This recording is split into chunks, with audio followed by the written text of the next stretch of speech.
Olá. A Câmara deve votar ainda nesse semestre um conjunto de 15 propostas que redefinem o Pacto Federativo, que é como a chamada a distribuição de recursos e de obrigações entre a União, os estados e os municípios. Para discutir esse tema, eu recebo hoje o advogado tributarista Jacques Veloso, o relator da Comissão Especial do Pacto Federativo, o deputado André Moura, do PSC de Sergipe, o deputado Samuel Moreira, do PSDB de São Paulo, que também participa da Comissão Especial, e o vice-presidente da Confederação Nacional dos Municípios, Glademir Aroldi. Você pode mandar a sua pergunta ou comentário para o 0800 69 619, o e-mail expressãonacional@câmara.leg.br ou o nosso Twitter, @xnacional. Eu sou Maristela Santana e o Expressão Nacional é transmitido pela TV Câmara, a Rádio Câmara e a nossa página na internet. Senhores, boa noite. Muitíssimo obrigada pela presença aqui no nosso programa. E eu quero começar dizendo o seguinte, que no último dia 5, centenas de prefeitos de todo o país estiveram em Brasília, cobrando a promessa de aumento dos recursos do Fundo de Participação dos Municípios. Nós conversamos com alguns desses prefeitos e, para dar início ao nosso debate, vamos ouvir o prefeito de Granito, que fica em Pernambuco, Antônio Carlos Pereira. Os municípios têm recebido uma carga muito alta com relação a ônus. E o bônus que chega, não é possível que o município dê conta de todas as obrigações. Então, para a gente ver o que é, em termos de numéricos, o que diz o prefeito, eu quero apresentar aqui dois gráficos que dão a ideia da distribuição das receitas. Então, aqui eu tenho, em 2013, a distribuição das receitas entre a União, Estados e municípios. A União receitas próprias, ou seja, impostos federais arrecadados pela União, estaduais arrecadados pelos estados, impostos municipais pelos municípios. Somente de receitas próprias, a União fica com cerca de 68% do bolo tributário, os estados com quase 26% e os municípios com pouco mais de 6%. Aí é feita a transferência de recursos, sobretudo por meio dos fundos de participação dos estados e dos municípios, são fundos constitucionais. Após esses repasses, a União tem uma queda de 67%, 68% para 57%, os estados têm uma pequena queda para 24% e os municípios saem de 6,36% para 18,4%. Esses números são do Sistema Tributário Nacional, do IBGE, da Multicidades. E aí eu tenho outro gráfico que mostra a evolução das receitas e das despesas de 2000 para 2013. Então, em 2000, a União arrecadava em torno de 56% das receitas e em 2013 ela tinha pouco mais de 57% das receitas. Já as despesas, em 2000, ela respondia por quase 74% das despesas. Em 2013, ela respondia por pouco mais de 63% das despesas. Os estados tinham, em 2000, 26% das receitas, caíram para 24% das receitas e das despesas os estados respondiam por 18%, em 2013 passaram a responder por 23% das despesas. Já os municípios, e é aqui que a gente vê a principal mudança, os municípios em 2000, eles tinham cerca de 18% das receitas, em 2013 em pouco mais de 18% das receitas, ou seja, de novo, uma evolução de receitas muito grande. Em compensação, as despesas, os municípios respondiam por cerca de 8% das despesas em 2000 e em 2013 por 14% aproximadamente das despesas. Então, eu gostaria de começar o nosso debate ouvindo o relator da Comissão Especial do Pacto Federativo da Câmara, deputado André Moura, do PSC de Sergipe. Deputado, a comissão que o senhor relata, ela terminou agora uma primeira fase dos trabalhos, né? Vai ter continuação ainda no segundo semestre. O que o senhor pode dizer, essa primeira fase dos trabalhos, esses projetos que foram apresentados, em que medidas que eles resolvem esse problema que foi apresentado pelo prefeito e pelos nossos números? Olha, Maristela, como você bem colocou, nós concluímos uma primeira etapa. A nossa comissão ela foi prorrogada pelo presidente da Casa, o deputado Eduardo Cunha, e nós deveremos apresentar mais 2 outros relatórios. Esse primeiro relatório foi um relatório de pontos mais consensuais, digamos assim. Nós tratamos, por exemplo, da questão da educação, quando a gente trata de um dos problemas hoje que os prefeitos mais enfrentam, que é o piso do magistério. Hoje nós temos aí a maioria dos municípios brasileiros investindo mais de 80% do seu Fundeb somente com o pagamento da folha do magistério. Nós temos hoje cerca de 20% dos municípios do nosso país investindo todo o seu Fundeb somente na folha do pagamento magistério. E o alvo principal, que é o aluno, fica no plano secundário. E aí você encontra os municípios com dificuldades, sem infraestrutura para oferecer uma boa condição de aula para os alunos. A mesma coisa nós estamos trazendo no nosso relatório a questão de rediscutindo a questão do transporte escolar e da merenda escolar. É impossível você ofertar uma merenda escolar de boa qualidade, de bom valor nutricional, com apenas 30 centavos, que é a per capita que hoje a União repassa para o município. Então nós estamos discutindo um novo valor e no nosso relatório nós trazemos esse novo valor para que verdadeiramente a gente possa oferecer aos municípios condição de oferecer uma boa merenda escolar de qualidade. Enfim, os números que você apresentou aí são números que de uma forma muito resumida mostram o seguinte: a União concentra toda a arrecadação, principalmente dos impostos que é pago pelo morador, pelo cidadão que mora no solo municipal, e a União concentra. Quando você fala em receitas próprias, a União ela detém algo em torno de 67%. Quando você vai para o geral, ela baixa de 57%. Mas é uma concentração muito perversa, e os municípios brasileiros ficam com apenas 18% para ser dividido por todos eles, obviamente, pela proporcionalidade. Mas o que é mais importante aí? É o gráfico quando você apresentou receita e despesa. Com o passar do tempo, a União diminui as suas despesas e aumenta a sua receita. E é o inverso com os municípios, que é quem paga a conta mais cara, que é aquilo que falou o prefeito. O município fica com ônus, mas não recebe o bônus. Ele diminui a sua receita e aumenta a sua despesa. Para você ter uma ideia, esse nosso primeiro relatório de 15 pontos que nós aprovamos por unanimidade na comissão especial e que o presidente Eduardo Cunha já assumiu o compromisso de que vai dar agilidade na sua votação para atender um pleito de governadores e prefeitos, ele traz um impacto, caso ele seja aprovado, logicamente, na sua íntegra, na Câmara e no Senado, a partir de 2016, para os municípios, um impacto de algo em torno de 60 bilhões de reais a mais para os municípios brasileiros. Para que você possa ter uma ideia, todos que estão nos vendo, em 2013, a arrecadação dos municípios com FPM foi algo em torno de 74 bilhões de reais. Quer dizer, nós estamos proporcionando aos municípios quase que um novo FPM, quase que dobrando a sua arrecadação em FPM, que hoje é a principal receita dos municípios e que verdadeiramente vai permitir que os municípios possam oferecer um serviço de melhor qualidade. E aí a gente vai ter a certeza que para os municípios não vai somente o ônus, mas vai também o bônus. Então vamos ouvir os municípios. Vladimir Aroldi, vice-presidente da Confederação Nacional dos Municípios. Qual é a sua avaliação em relação à primeira fase do trabalho da Comissão Especial, essas 15 proposições que foram apresentadas? Boa noite, eu quero agradecer o convite de estar aqui ao lado do deputado André Moura, relator da Comissão Especial do Pacto Federativo, do deputado Samuel Moreira, já foi prefeito no estado de São Paulo e também é membro da Comissão Especial do Pacto Federativo, e do tributarista, o Dr. Jacques Veloso. É uma satisfação muito grande poder estar aqui representando o meu presidente, o Paulo Zulkowski.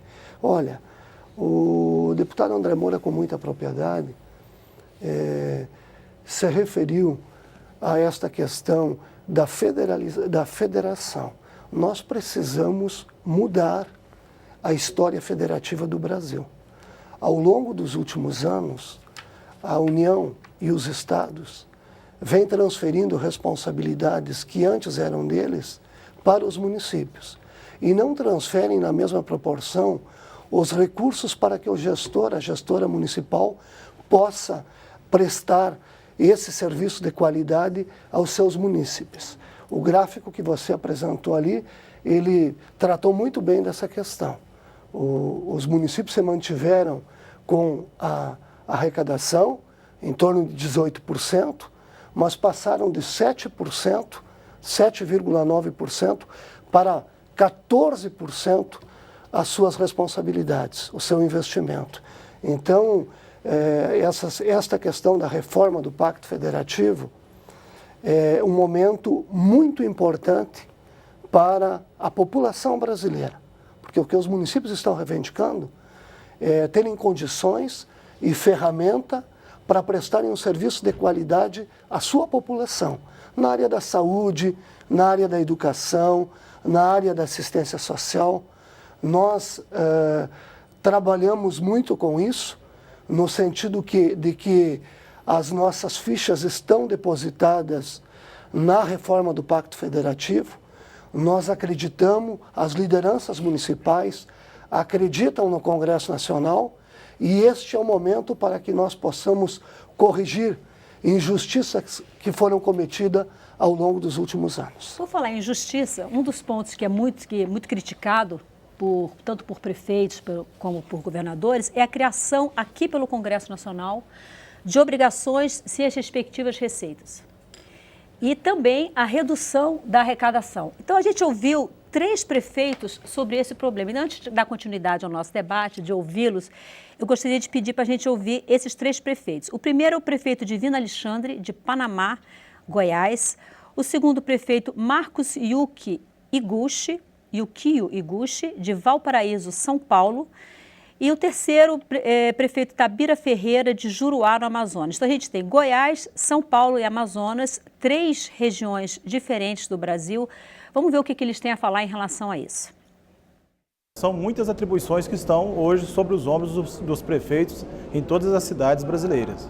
Cada dia, o governo federal e o governo federal e estadual, eles transferem obrigações para o nosso município sem o recurso devido, sem o recurso referente a essa obrigação. Todos os programas do governo federal são subfinanciados. Os municípios estão praticamente arcando com todas as despesas ou até 2 vezes mais dos valores que são repassados aos municípios. O que se vê é o governo federal transferindo suas responsabilidades para os municípios e não apontando a fonte de financiamento destas despesas. Jacques Veloso, advogado tributarista. Um dos problemas que são sempre reclamados, como eu falei antes de apresentar, é a questão da criação de obrigações pelo Congresso Nacional, como piso nacional de profissionais de saúde, de professores e tal, que acaba caindo na mão do prefeito, no colo do prefeito, sem a respectiva receita, perdão. Agora mesmo está em discussão a questão da PEC dos advogados gerais, dos advogados da União, e é uma preocupação dessa casa aprovar que antes de aprovar essa PEC, seja aprovada a normatização de que cada despesa tem que vir com a sua respectiva receita. Na sua avaliação como tributarista, como é que o Congresso Nacional pode evitar esse tipo de questão, mas ao mesmo tempo garantir que esses profissionais que são remunerados pelos estados e pelos municípios tenham a remuneração que lhes é devida?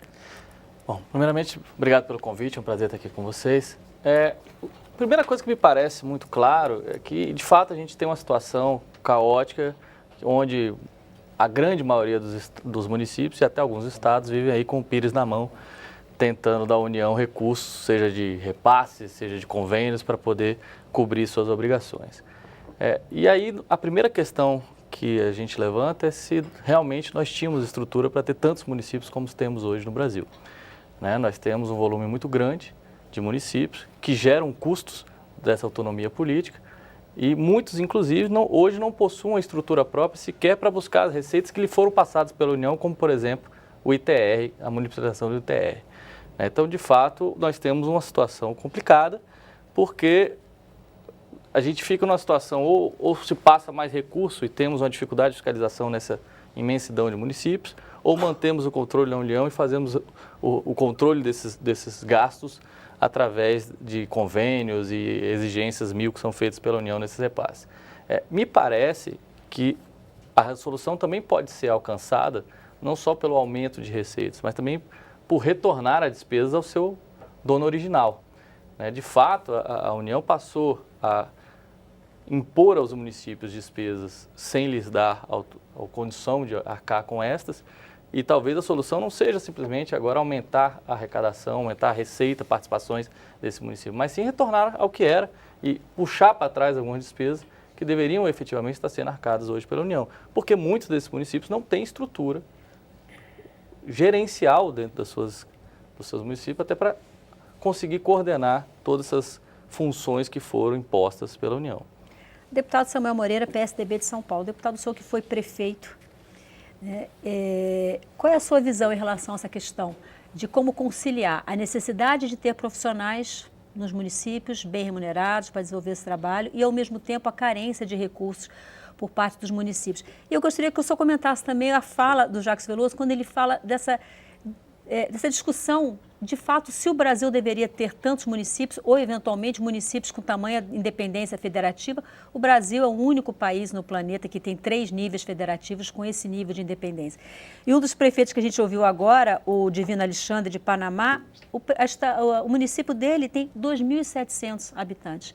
Até que ponto é possível ter economia de escala, se fazer alguma coisa num município tão pequeno como esse? Nós realmente temos esta dificuldade. Criamos municípios pequenos e que esses municípios, pelo seu tamanho, pela sua quantidade de habitantes, têm dificuldades em algumas áreas. Às vezes tem pessoas especializadas numa determinada área para fazer a gestão do município. Às vezes tem um bom secretário de obras, mas às vezes tem dificuldade de ter um bom secretário de finanças. Mesmo os quadros para fazer a gestão desses municípios pequenos, você encontra dificuldade. Esta é uma realidade. Mas nesse momento que se passa é a falta do financiamento dos serviços públicos. Nem tanto os quadros para fazer gestão, até porque em municípios maiores se faltam recursos para se prestar os serviços. Nós estamos falando da distribuição dos nossos impostos nesse momento.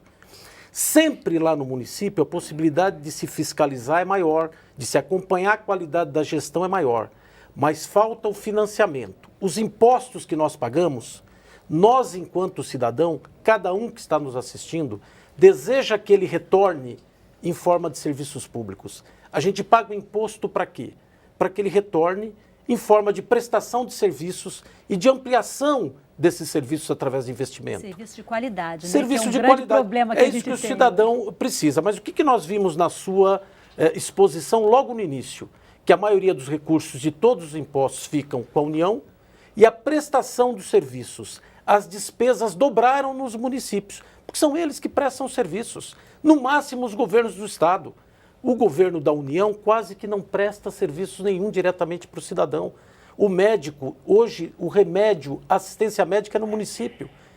O atendimento hospitalar é o governo do Estado que faz. No máximo, na saúde. O transporte coletivo, a iluminação pública, a conservação das ruas, a coleta do lixo, a limpeza pública, tudo é lá no município. Portanto, não é possível que fique com apenas 18% para prestar a maioria dos serviços. Então, tem que haver uma repactuação. E é importante isso que foi dito aqui, porque o André Moura, inclusive, é relator dessa PEC 172, que não se criem mais despesas para os municípios e os estados sem definir os recursos que serão repassados a eles. E nosso desafio, eu entendo, e o André é um relator muito sensível a isso e avançou muito, é sem criarmos mais impostos, porque ninguém aguenta mais pagar impostos, nós fazermos uma distribuição adequada. Terá que ter mais repasses de recursos federais para os municípios de maneira permanente. Vou dar só um exemplo para concluir a minha fala. Nós propusemos, o relator propôs, nós aprovamos, por exemplo, PIS/PASEP. Os municípios e estados pagam PIS/PASEP. Para quê? Vão parar de pagar. Isso significa 5 bilhões a mais para os municípios e estados. Que é uma contribuição federal. Que é uma contribuição que eles pagam para o governo federal. Quer dizer, então, nós precisamos encontrar mecanismos e também vinculá-los à prestação de serviços. A população quer serviços de qualidade e eles precisam ser devidamente financiados. Então, nós precisamos vincular também alguns repasses que nós vamos conseguir fazer, seja para a saúde, seja para a segurança, que são áreas críticas, seja para investimento e infraestrutura para gerar mais oportunidade. Mas que nós precisamos acabar com essa concentração, nesse primeiro momento é isso. E aí eu até concordo que tem municípios realmente muito pequenos, com dificuldade, mas nesse primeiro momento são os recursos que estão faltando.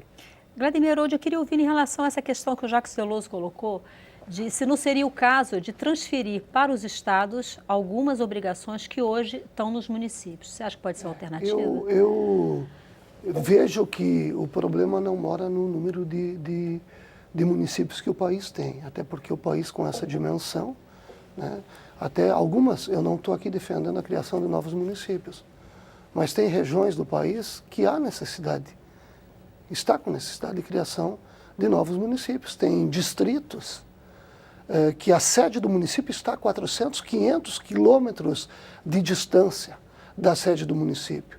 Como que fica a saúde dessa população? Como que fica a educação dessa população?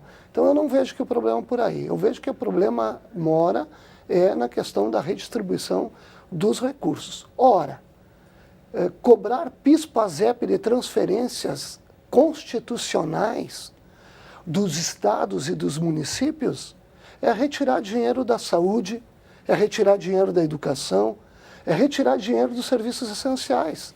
25% deste recurso que é cobrado, ele iria para a educação. Como está a educação nas escolas públicas dos estados e dos municípios?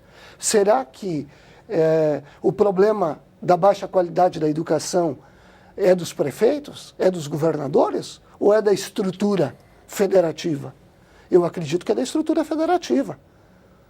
O nosso relator falou muito bem no início. 80%, mais de 80% do Fundo de Desenvolvimento da Educação é usado para pagamento dos profissionais da educação lá no município. Quando a lei de 2007, que criou o Fundeb, determinava que 60% seria para o pagamento dos profissionais e 40% para o desenvolvimento e manutenção do ensino. Será que não é isso que está baixando a qualidade do ensino da população brasileira, prestado pelos entes federados chamados estados e municípios? Isso nós precisamos corrigir. A questão do transporte escolar, a questão da merenda escolar que o deputado levantou com muita propriedade. Como que você coloca a merenda escolar para o aluno com 30 centavos por dia, sendo que o mínimo necessário seria, no mínimo, R$4? Como que você faz o transporte escolar dos alunos da rede rural com R$120 por ano per capita? Então eu acho que é isso que nós precisamos discutir, é a distribuição dos recursos entre os entes federados. E quando você falou que o Brasil é um dos únicos países do mundo a considerar o município como ente federado, ele não pode só ser considerado ente federado. Ele tem que ser respeitado como tal. E eu acho que o Pacto Federativo é um momento que a gente pode mudar essa situação. Não existe autonomia política sem autonomia financeira. Financeira, exatamente. Sim. Deputado André Moura, de PSC de Sergipe, foi comentada aqui a PEC 172 de 2012, deputado Mendonça Filho, democrata de Pernambuco, sou o relator dessa PEC. Explica um pouquinho para a gente o que é essa PEC. Não, a PEC ela é muito objetiva. Ela veda a possibilidade de que a União transfira para estados e municípios obrigações, responsabilidades, sem o devido repasse para custear essas despesas. Inclusive, como você me citou, Maristela, a PEC 443, que gera despesa para estados e municípios, o presidente Eduardo, ele já anunciou que o segundo turno da 443 só vota depois que aprovarmos, se aprovarmos, obviamente, e for promulgada a PEC 172, que é uma maneira de você ter hoje responsabilidade com os estados e municípios, que são os entes mais penalizados da federação.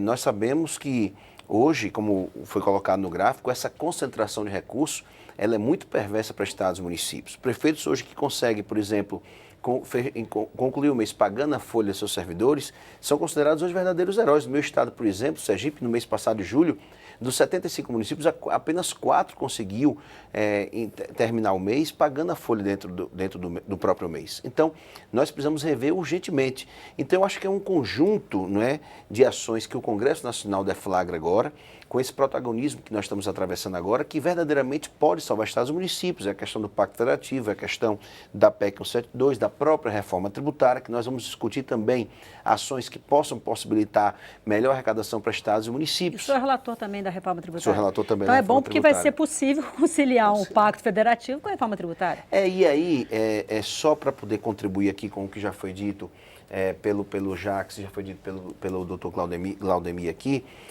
e pelo nosso Samuel, que fez um brilhante trabalho na comissão do Pacto Federativo, é que a questão, o X da questão, Samuel, não é os serviços que hoje estão sob responsabilidade dos municípios, que já estão. Os municípios é quem verdadeiramente eu entendo que deve gerir esse serviço, porque eles conhecem a realidade de cada um dos municípios, Jacques.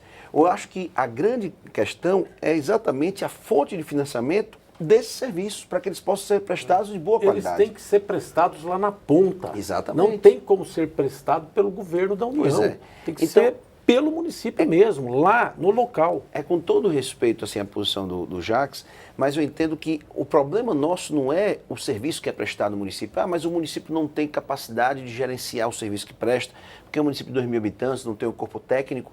Mas se você tiver a fonte de financiamento, obviamente que você tem condições de contratar um corpo técnico competente que possa oferecer esse serviço. Agora, quem conhece a realidade do município? Quem conhece verdadeiramente de que maneira o serviço pode ser prestado? A realidade do município que eu fui prefeito, por exemplo, Pirambu, lá em Sergipe, não é a mesma realidade do município que Samuel foi prefeito lá em São Paulo. Então, quem conhece essa realidade somos nós que vivemos lá na ponta e que nós temos que realmente prestar esse serviço. Agora, nós não podemos prestar esse serviço se a gente não tem o recurso financeiro apropriado para isso. O governo federal, por exemplo, nos deu um dos principais programas que hoje eu entendo na área da saúde, que é o Programa Saúde da Família. Mas o recurso que é repassado pelo governo federal não tem como arcar com a despesa que hoje é bancada, na sua maior parte, pelos municípios. Então, acho que nós estamos no caminho certo.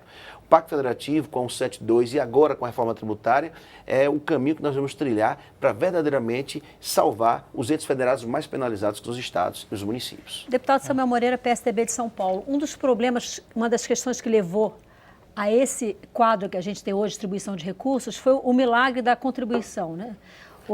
Ainda no governo Fernando Henrique, a União descobriu que poderia criar tributos sob forma de contribuição e que essa era uma forma de não distribuir com os demais entes federativos. E esse milagre ele foi reproduzido no governo Lula porque era uma forma... e no governo da presidente Dilma.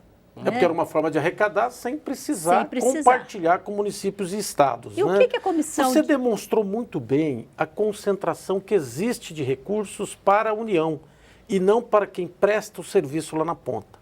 E o que a comissão discutiu em relação a esse ponto? Existe alguma coisa prevista para evitar que isso continue acontecendo? Não, isso não acontecerá mais. Eu acho que isso já está todo mundo muito atento e é uma forma de compensar. Inclusive, se você me permite, nesse nosso segundo relatório que nós vamos apresentar, esse é um dos pontos a serem atacados, a questão, exatamente essa questão que você colocou, que não foi abordada no primeiro relatório, porque a gente ainda tem 2 relatórios para apresentar, mas esse no segundo relatório é um dos pontos a serem atacados com prioridade, que é foco de discussão entre governadores e prefeitos. Uma forma de compensar os municípios com essa perda que eles tiveram, porque ficou com a União esse recurso. Só para quem está nos acompanhando, em casa, talvez isso não seja compreensível por todo mundo, também por quem está nos municípios, o governo federal descobriu o que eu chamei de milagre da contribuição, ele arruma uma forma de... Ele cria contribuições ou aumenta o valor de contribuições, que são tributos, assim como o imposto de renda, como o IPI e outros tributos, mas que são tributos que não são distribuídos para os estados e para os municípios através dos fundos constitucionais, o Fundo de Participação dos Estados e o Fundo de Participação dos Municípios.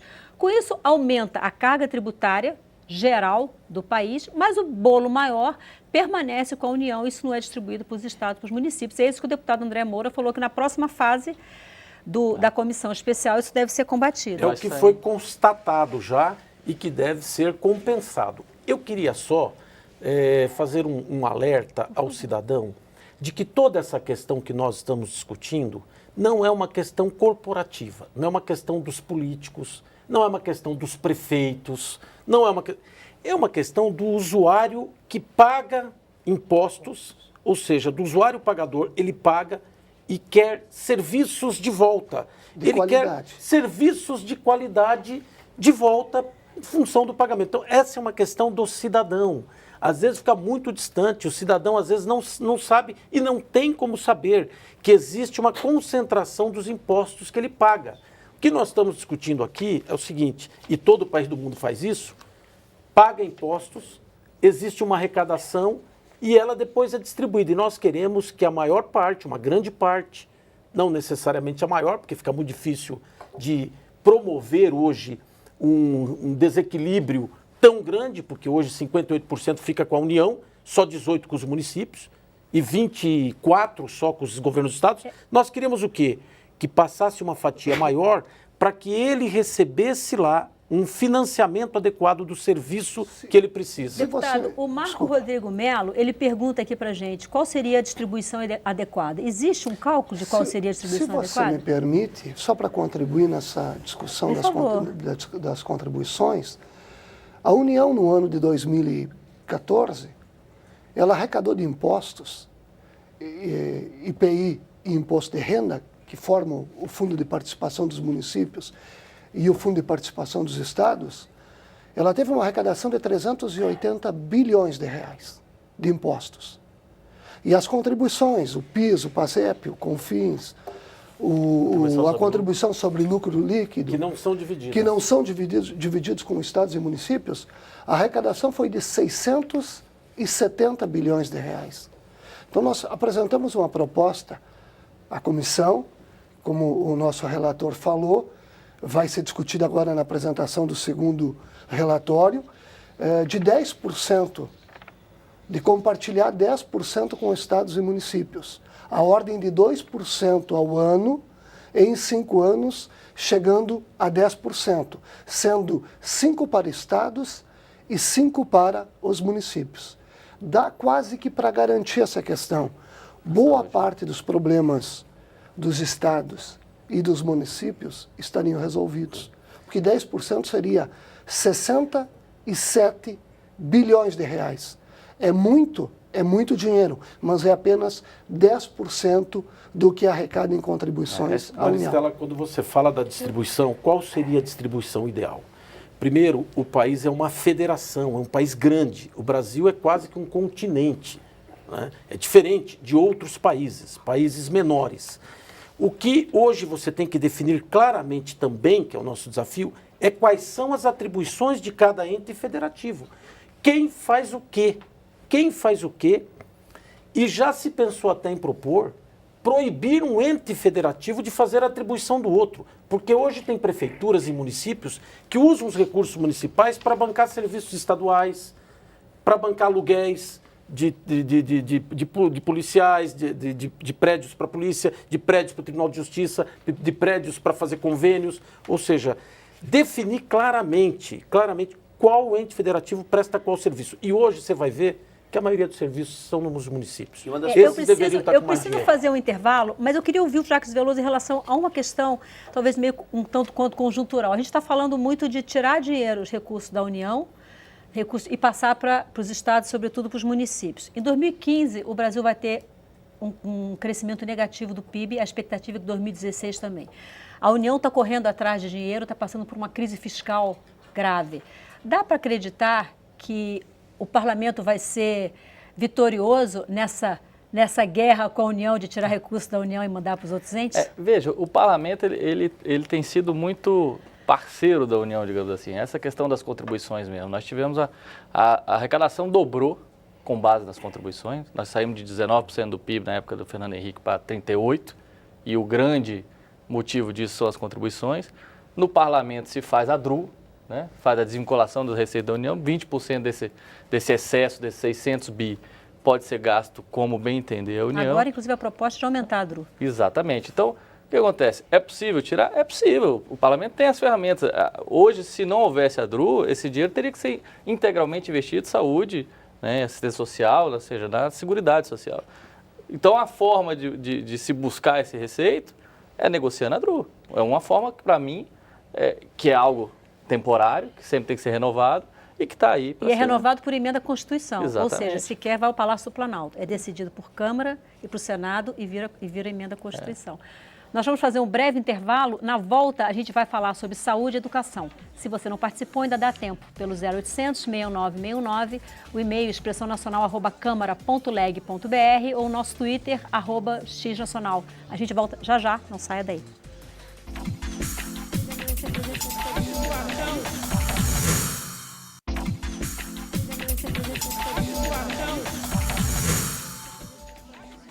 Olá, o Expressão Nacional está de volta na TV Câmara, na Rádio Câmara e também no nosso portal. Nós estamos debatendo hoje o Pacto Federativo. Eu recebo hoje Jacques Veloso, advogado tributarista, o deputado André Moura, do PSC de Sergipe, relator da Comissão Especial do Pacto Federativo, o deputado Samuel Moreira, do PSDB de São Paulo, que também participa da Comissão Especial, e Glademir Harold, vice-presidente da Confederação Nacional dos Municípios. Eu começo esse segundo bloco com o depoimento da prefeita da cidade de Rui Barbosa, no Rio Grande do Norte, Maria Aparecida Cavalcante. Vamos ouvi-la.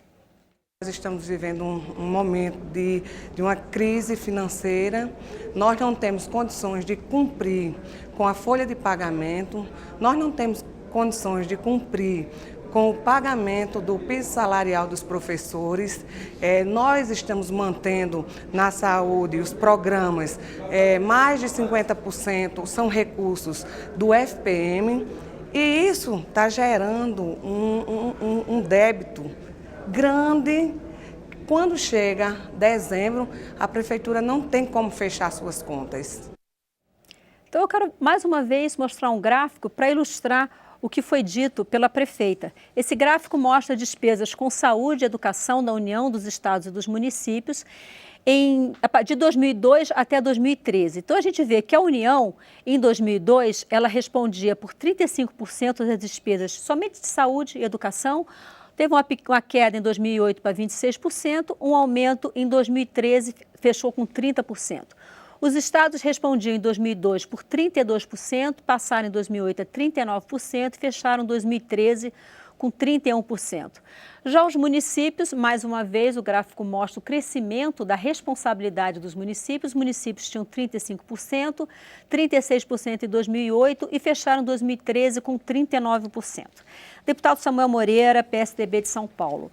Uma das preocupações dessa primeira fase da comissão foi em relação à questão dos recursos do Fundef, a questão de pagamento de professores, que é um ponto crítico. A gente sabe que tem muitos municípios brasileiros que ainda não pagam o piso nacional dos professores. E a questão da saúde vai ficar para o segundo bloco. Eu gostaria que o senhor destacasse, em relação à educação, o que especificamente tem nessa primeira fase do relatório. Primeiro, tornar um fundo permanente para criar segurança e, ao mesmo tempo, ter o cuidado, Maristela, de fazer com que os pisos salariais que se pretendem criar para os professores, porque a União, o ministro da Educação, em determinado momento, o ex-ministro, achou que tinha que ter um piso nacional para todos os professores do país. É preciso que se garantam os recursos, porque tem municípios que não conseguem pagar o piso que ele pretendia.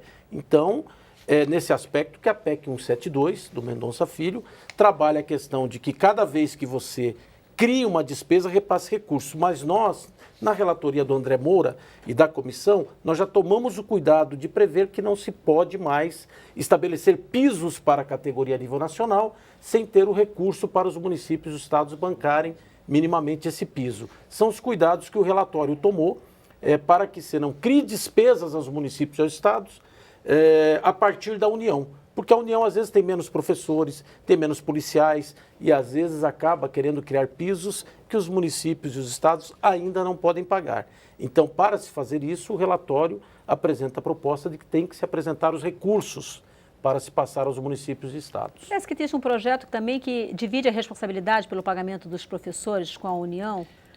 Na verdade, nós apresentamos, como bem colocou o deputado Samuel, 4 pontos que são voltados especificamente para a educação no nosso relatório. Como eu já abordei aqui, o reajuste do valor a ser repassado para os municípios na merenda escolar, que hoje é de apenas 30 centavos per capita por aluno. O reajuste também do repasse do transporte escolar, que hoje é R$ 120 por ano per capita por aluno. A questão de transformar a lei do Fundeb em permanente, não é, que garante uma estabilidade para estados e municípios, e a questão do piso do magistério. Nós estamos limitando o investimento de estados e municípios no piso do magistério em até 60% da sua arrecadação do Fundeb, como colocou aqui o nosso vice-presidente da Confederação Nacional dos Municípios, para fazer cumprir a lei do Fundeb de 2007, que dizia que até 60% do gasto com o Fundeb era para custear a despesa com a folha de pagamento e 40% para investir na manutenção e nas despesas da educação básica.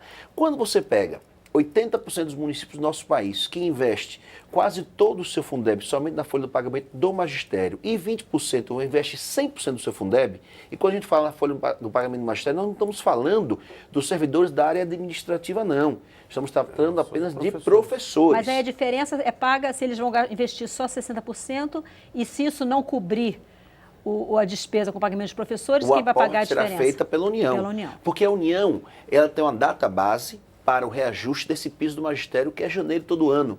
Mas não se preocupa a União em discutir com governadores e prefeitos o valor, o percentual para esse reajuste. Esse ano mesmo, o reajuste foi maior do que o índice da inflação.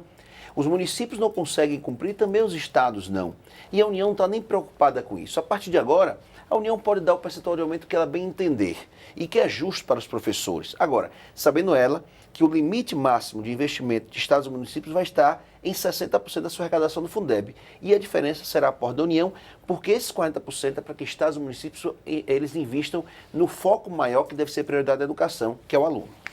Jacques Veloso, advogado tributarista, eu queria aqui 2 comentários que mostram a preocupação dos nossos telespectadores com essa questão das questões deixarem de ser provisórias e passarem a ter um caráter mais definitivo, mais estrutural. O Paulo César Bastos, pelo Twitter, ele diz o seguinte: o Brasil precisa escrever bem a sua história, agenda positiva com medida definitiva e esquecer a medida provisória. E o Valdomiro Trento, de São Paulo, ele diz o seguinte: o Pacto Federativo será possível somente com partidos políticos fortes e representativos que não temos. A nossa Constituição é uma colcha de retalhos com mais de 80 emendas e outras em andamentos de interesses de grupos e não de nação. A solução estaria em uma Constituinte exclusiva, ele pergunta.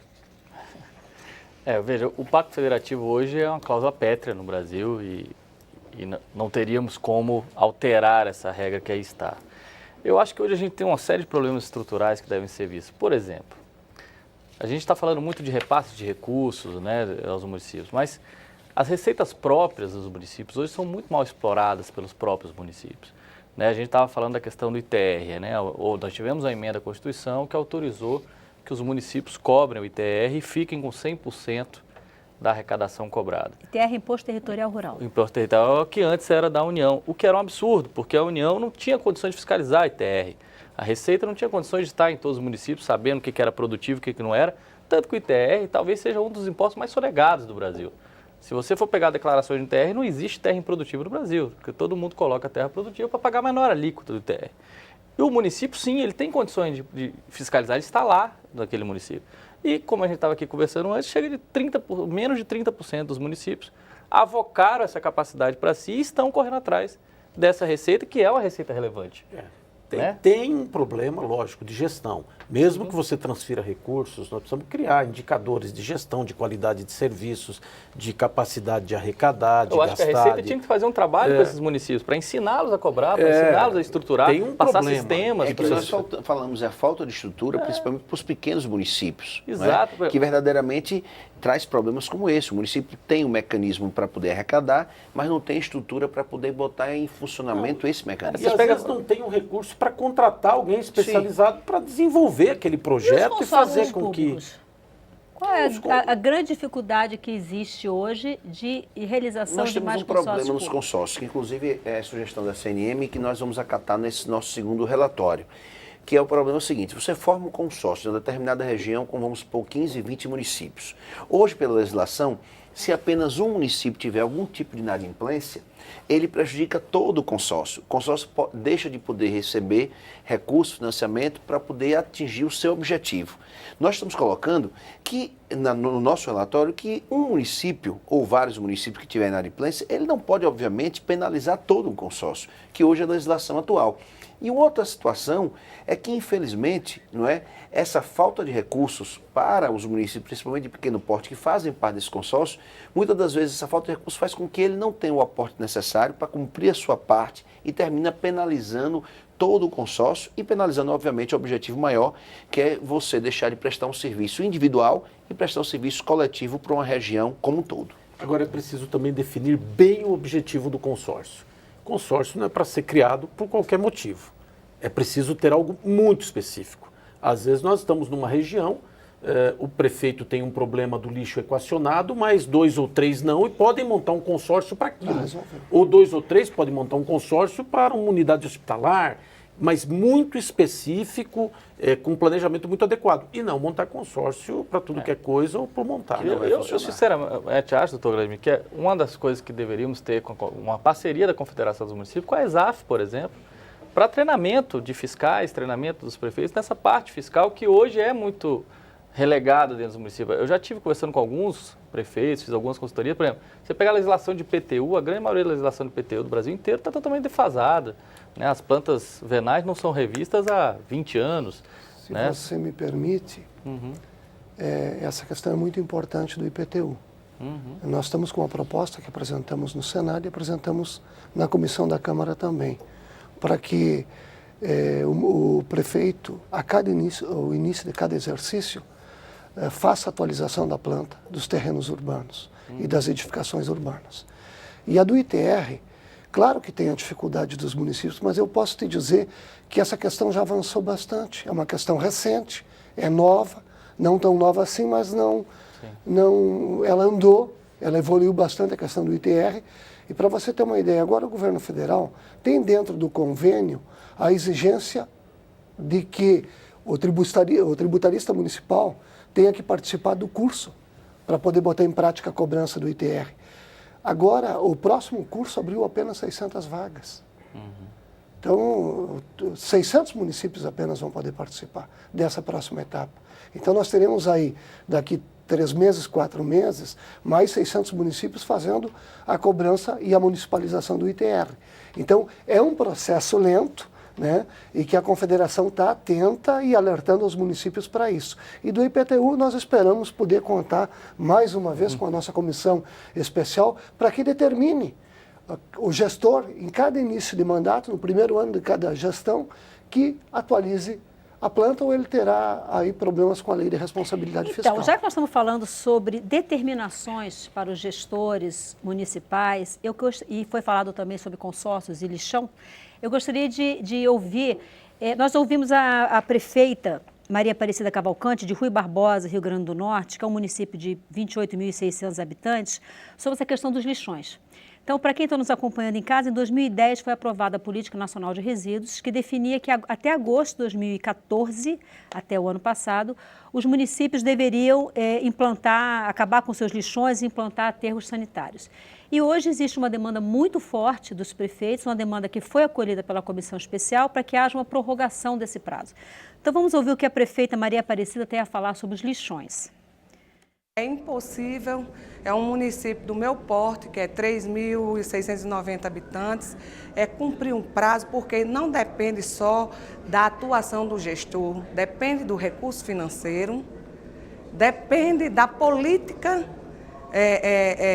a política federativa, para que os municípios, como o meu, a gente cumpra esse prazo. Não tem como cumprir um prazo que está... Em breve nós estamos todos fora dessa realidade que nós não vamos conseguir cumprir. Como se nem sequer começamos a executar o projeto. Se não temos sequer o projeto em mãos e não temos recursos. Então, Vladimir Arruda, a gente estava falando sobre essa questão de tornar as coisas obrigatórias por meio de lei, né? Mas até que ponto a gente tem condições de tornar obrigatório e fazer cumprir a lei para depois de 5 anos a gente não está fazendo o que está fazendo com os lixões hoje? Qual é a solução para os lixões? Falta tecnologia, falta dinheiro, a solução passa pelos consórcios? 2 questões importantes. A União orçou de 2010 a 2014 257 milhões, que é um valor pequeno, para ajudar nessa questão. Que é para fazer os planos, que é para estruturar essa situação para acabar com o problema dos lixões. Sabe quanto foi disponibilizado? Sabe quanto foi efetivado desse valor? 0,16%. A primeira questão é o seguinte... Menos de 600 mil reais. O problema é definir se essa é uma atribuição do município. Do município. Ou é do município. Então o município tem que ter financiamento para isso. Claro. Não adianta ficar dependendo da União, com o chapéu na mão. Alguns levam, outros não levam. E nós precisamos dividir, definir as atribuições. Na verdade, os problemas são muitos. Eu, particularmente, eu acho que nós não devemos mais pensar em criar município. Esse é um primeiro ponto. Segundo ponto, problema de gestão e de atribuição. Tem que ter atribuição definida e tem que ter a definição também da qualidade da gestão, indicador de gestão. E tem que ser cobrada aquela atribuição. Agora, tem que dividir o recurso, tem que colocar o financiamento lá para aquilo. Não precisa tem que ter autonomia, o município tem que ter autonomia. Não pode ficar dependendo com o chapéu na mão. Mas nessa questão dos lixões, eu acho que a grande discussão, que é competência dos municípios, isso já ficou claro e é evidente, estabelecido. É competência dos municípios. Mas a questão que a prefeita colocou aí é o que nós temos que enfrentar. Hoje, a legislação penaliza os municípios com uma multa diária, os seus gestores públicos, pelo não cumprimento da lei dos lixões, como ficou popularmente conhecida. E no nosso relatório, e que foi nós aprovado para prorrogar. Isso, nós estamos prorrogando até 2019 o prazo para que os municípios acima de 100 mil habitantes possam implementar a questão dos lixões. E prorrogando até 2020 o prazo para que os municípios com menos de 100 mil habitantes possam implementar. E aí, como você colocou, qual será a fonte de financiamento para isso? A realidade hoje não é que, quando nós apresentamos nosso relatório, que nós somos contrários e não pensamos, por exemplo, na questão ambiental, não. Mas a realidade nos impõe hoje uma situação completamente diferente. Não adianta penalizar gestores e prefeitos sem a fonte de financiamento. Então, essa discussão... Mas não basta também nós só adiarmos. Nós vamos ter que, nesse processo agora, buscar a fonte de recursos, que é o que se pretende. Então, veja. Agora, definitivamente, chega de ficar dependendo de um ente federativo se aquela atribuição é sua. Mas quando nós colocamos um prazo elástico até 2019 e 2020, para municípios com menos e mais de 100 mil habitantes, diferenciando os dois, é exatamente para que a gente vá buscar agora, não é, na próxima etapa do Pacto Federativo, essa fonte de financiamento. Agora, uma coisa que eu queria deixar só clara aqui, viu, Marcelo, para que ninguém fique assim, achando que o nosso trabalho enquanto relator do Pacto Federativo, e nem do Samuel, que foi de fundamental importância, e nem a contribuição que nós recebemos da CNM e de outras entidades, é só buscar fontes de recursos, porque quando a gente fala em buscar financiamento, recursos, a gente só tem 3 caminhos. Ou a gente vai aumentar a carga tributária no nosso país, ou vai tirar de São Paulo, ou vai abrir o cofre da União. E, obviamente, que nem tirar de São Paulo e nem aumentar a carga tributária é o nosso objetivo. Nós temos que abrir o cofre da União com a responsabilidade que nos impõe o momento que atravessa de crise econômica no nosso país. Não é da União. Na verdade, o que eu queria alertar... Mas hoje está na tem União. razão. Mas hoje está na União. Eu só quero dizer ao cidadão que nos assiste, complementando o que você disse, indo na mesma linha, o problema é que o cidadão, às vezes... ele não sabe de quem se quer essa responsabilidade de se fazer o aterro sanitário. Às vezes ele não sabe porque ele vê que o município tem dificuldades financeiras, às vezes espera que o Estado ou o governo federal repasse recursos e ele fica, às vezes, com essa dificuldade, pagando impostos, de saber quem é que vai resolver aquele problema. E a grande maioria dos municípios não vão resolver essa situação individualmente. Vai ter que ser por consórcio público. Até porque não tem demanda para o Até porque não tem demanda para o financiamento. Nós estamos caminhando para o final do nosso debate e eu gostaria de ouvir, antes da gente fechar o programa, o governador do Pará, Simão Jatene. Ele também contribuiu com o nosso programa, mandou a sua opinião em relação a essa questão do problema federativo. Vamos ouvi-lo. Para a sociedade, interessa se a União, o Estado, o município, até porque o recurso vem de uma fonte única, que é do bolso do contribuinte cidadão. E a ele que cada um e todos nós devemos explicações, devemos responder. E o que a gente vê? Não, isso é um problema da União. Não, isso é um problema do Estado, isso é um problema do município. Esse tipo de transferência de responsabilidade que termina escondendo a fragilidade tem como resultado sempre a não solução dos problemas. Senhores, para a gente terminar o nosso programa, eu gostaria rapidamente de ouvir o Jacques Veloso, um comentário rápido em relação ao que o governador falou. Ele tem toda a razão, né? O nosso sistema hoje, ele penaliza o contribuinte. Você tem cada um jogando a responsabilidade para o outro. De fato, nesse jogo, o elo mais fraco é o município, que é quem tem menos recursos, quem tem menos autonomia financeira, e é quem sofre a maior cobrança, né? Porque é o que está lá mais próximo do cidadão, é o que está na rua junto daquele que não está tendo serviço. E é muito bom que isso esteja hoje na pauta do Congresso para que talvez tenhamos uma solução mais efetiva e esse jogo de responsabilidades não afete tanto a nossa vida no dia a dia. Muito obrigada, deputado Samuel Moreira, PSDB de São Paulo. O governador foi na linha, o senhor falou, né? Na realidade não sai da União de São Paulo, sai do dinheiro do povo. Imposto do cidadão. É tudo dinheiro do imposto do cidadão, que paga e quer o serviço. Agora, para que isso ocorra, para que ele possa fiscalizar, acompanhar, cobrar, ele precisa saber de quem é aquela atribuição. Então, isso, para começar, precisa ficar claro, proibindo, inclusive, que o outro ente, eu estou quase nessa linha, viu, André, de proibir que um ente, a não ser que seja de maneira emergencial e muito justificada, possa financiar a atribuição que é de outro. Se é do município, aquilo é o município que tem que pagar. Ele tem que resolver, mas ele tem que ter o dinheiro. O Carlos Portanto, Roberto Silveira, lá de São Paulo, ele vai nessa linha. Ele disse pelo 0800 o seguinte: os municípios gastam com guardas municipais porque o Estado lhes nega a polícia militar. Uma aberração fazendo o município pagar 2 vezes pelo mesmo serviço. Na segurança, hoje, o município também está gastando. Como tem município que gasta com hospital, que deveria ser uma obrigação do Estado, a rede hospitalar. Então, precisa ter mais recurso na ponta. Glademir Harold, vice-presidente da Confederação Nacional dos Municípios, um comentário em relação ao que o Simão Jatene nos falou. Eu entendo também que o cidadão ele vive no município e é lá que ele busca resolver os seus problemas. Então, este ente chamado município tem que ser fortalecido para que ele possa efetivamente prestar serviço de qualidade à sua população. É lá que o cidadão busca saúde, educação, assistência de todos os tipos para resolver os seus problemas.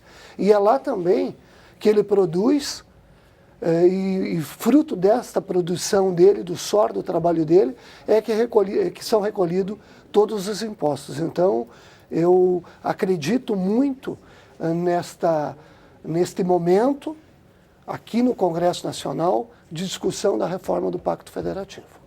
Muitíssimo obrigada. Deputado André Moura, PSC de Sergipe. Olha, depois da Constituição de 88, as obrigações foram repassadas para os municípios, mas não foi repassado na mesma proporção os recursos para custear essas despesas dessas obrigações que resultam naquilo que disse o deputado Samuel aqui, que todos disseram, que é a cobrança da população de serviços de boa qualidade, que infelizmente hoje a maioria dos nossos municípios não pode oferecer pela falta dos recursos. Então, o Pacto Federativo, eu entendo que é a grande solução. Eu saio daqui desse programa, eu tenho certeza que é o mesmo sentimento do deputado Samuel, com a certeza que nós estamos no caminho certo. Porque tudo aquilo que foi discutido aqui, da opinião dos prefeitos, do próprio governador, nós já abordamos boa parte no primeiro relatório e estamos trabalhando para que esse segundo relatório possa verdadeiramente contemplar essas preocupações. Mas de uma coisa é certa, e deixar claro, o nosso relatório não busca somente recursos a mais para estados e municípios, mas nosso relatório também define obrigações e competências para que a população saiba, aquilo que disse o deputado Samuel, o que é responsabilidade de cada um dos entes federados. Muitíssimo obrigado, deputado André Moura, PSC de Sergipe, e já deixo desde já o convite, quando o seu relatório final estiver pronto, volta aqui no Expressão Nacional para mostrar para a gente. Com certeza, será um grande prazer. Você de casa que nos acompanhou pela TV Câmara, Rádio Câmara, muitíssimo obrigada. Eu recebi muitas perguntas que infelizmente não teve tempo de passar. Marco Antônio de Ubá, Minas Gerais, Douglas Viana de Simões Filho, Bahia, Carlos Alberto do Rio de Janeiro, o Fabrício Rosa pelo Twitter e vários outros. Mas a gente vai passar para os nossos convidados para que eles possam responder diretamente para vocês. Na próxima semana nós vamos falar das participações populares das manifestações populares que estão acontecendo e também da crise política. O Expressão Nacional volta na próxima segunda-feira, às 9h30 da noite. Eu sou Maristela Santana e eu espero você. Até lá.